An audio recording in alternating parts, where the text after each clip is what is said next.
Hello po sa inyong lahat mga kabarya. Nandito na naman po ako si Pinoy Coin Hunter para atin po pag-usapan ang 5 piso coin dito ni kabarya. 5 piso Philippine Old Coin. Ayan. At wala po siyang kuha sa kanyang ayan, yung ibahagi kung saan ay nakikita po natin yung kanyang taon. Ayan. Ito lamang po yung kanyang kuha rito. Yan, kung saan ay nakikita po natin dito ang nakaukit na disenyo po nito na isang halaman. Ayan, Pterocarpus indicus at yung kanyang face value na 5 piso. Ayan, medyo mas maayos po yung kondisyon ng nandito sa ating bandang kaliwa. Ayan, nandito sa ating bandang kanan ay medyo nangingitim-ngitim po siya.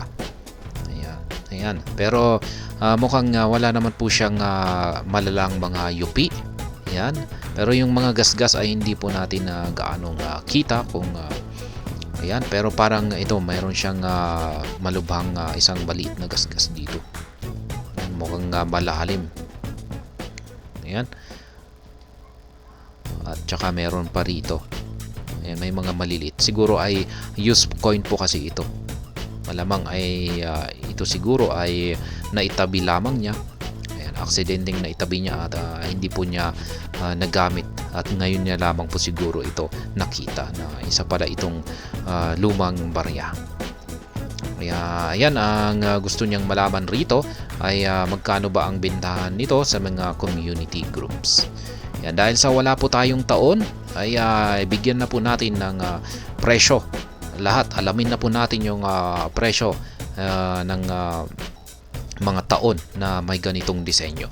Yung may mga ganitong disenyo na 5 piso coin ay meron po silang mga taon na mula 1991 hanggang 1994. Kaya umpisan po natin sa mga taong 1991 na 5 piso coin. Ganitong barya. Yan yung 1991 ay nagkakahalaga po ng 70 to 80 pesos. Minimum price po yan, 70 to 80 pesos ngayon. Yung 1992 ay nasa 50 to 60 pesos.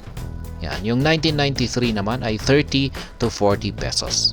Yung 1994 ay nasa 40 to 50 pesos. Kaya yung may pinakamahal na presyo po sa mga ganitong 5 piso coin ay yung may taong 1991. Kaya yan po ang mga presyuhan sa mga community groups. Kaya kung ibebenta po nito, kaya i-check po ninyo, 1991 po yung may pinakamataas na presyo sa ngayon. At saka minimum price lamang po yan. Pwede pong tumaas pa yan. Yan, pwedeng tumaas pa yan kung depende sa kondisyon ng inyong hawak na mga 5 piso coin na katulad nito.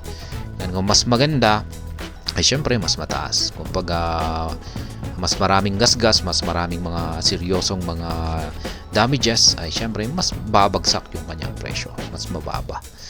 Yan, ay check po natin kung may mga error coin. Ayan, base naman dito sa aking pagsusuri po rito ay wala naman po akong nakikitang error nito or pagkakamali sa kanyang pagkakagawa. Kasi kung may pagkakamali po sa pagkakagawa nito, ayan, ay tinatawag pong error coin ay yan po talaga yung isang bagay na higit na nagpapataas sa presyo ng isang barya. Yan, maski hindi lumang barya yan, maski bagong barya, pero kung may error yan or pagkakamali sa kanyang pagkakagawa ay talagang bibilihin yan ng mga kolektor. Yan po talaga yung mga klase ng mga barya na paboritong kinokolekta ng mga kolektor. Yan. Hindi lamang po yung magandang kondisyon, yan, or meron ring mga kolektor na mahilig mangolekta ng mga error coins. Kaya ayan, check po ninyo yung mga barya ninyo dyan, maski bagong barya, ayan, maski hindi lamang luma, kung pag may error yan, ikumpara po ninyo sa mga ibang mga barya na maayos yung kanilang pagkakagawa at i-check po nyo, maski maliit lamang yan, maski napakaliit na error coin yan, ay talagang magkakaroon yan ng malaking difference sa kanyang presyo. suriin po ninyong mabuti. Kaya yan po ang 5 piso coin ni Kabarya rito, na yan, wala naman po akong nakita na mga error coin nito. At ayan, hanggang dito na lamang po tayo sa video na ito. Sana po ay inyong nagustuhan ang aking paliwanag dito. Kung inyo po itong nagustuhan ay pakiclick lamang po ang like button nito. Para naman po sa mga bago lamang dito, kayo po ay aking inaanyayahan para mag-subscribe.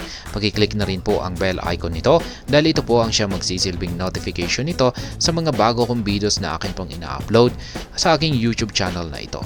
Marami pong salamat sa panonood. Ingat po tayo lagi at God bless po sa ating lahat.